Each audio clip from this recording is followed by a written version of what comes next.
చేసుకుంటూ ఉన్నాం. ఆ విధంగా దేవుడు ఎందుకు చేశాడు అంటే, నిన్ను నన్ను ప్రేమించి అలా చేశాడు. ఎందుకు దేవుడు నిన్ను నన్ను ప్రేమించాడంటే మనకు తెలియదు. ఎందుకు నిన్ను నన్ను రక్షించుకున్నాడో మనకు తెలియదు. ఈ లోకంలో ఇప్పటికీ రక్షణ లేని వారు చాలామంది ఉన్నారు. లోకంలోనే ఏమి, మన బంధువుల్లో కూడా, రక్త సంబంధికుల్లో కూడా రక్షణ లేనటువంటి వారు లేకపోలేదు. అయితే నిన్నే దేవుడు ఎందుకు రక్షించుకున్నాడు అనేటువంటిది దేవుని ఉచితమైన కృప.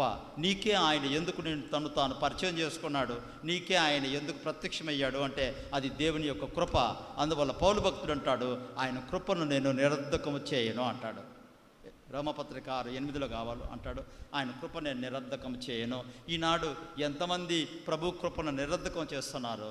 ప్రభువు రక్షించుకున్న వారి పాపముల నిమిత్తమై ఆయన శరీరంలో ఆయన శ్రమను అనుభవించిన ఈనాడు దేవుడంటే భయము భక్తి లేకుండా దేవుడు అనుగ్రహించినటువంటి కృపను బట్టి దేవుని ఎక్కువగా గణపరచకుండా స్తుతించకుండా ఆయనకు దూరంగా ఉన్నటువంటి వారు ఉంటూనే ఉన్నారు.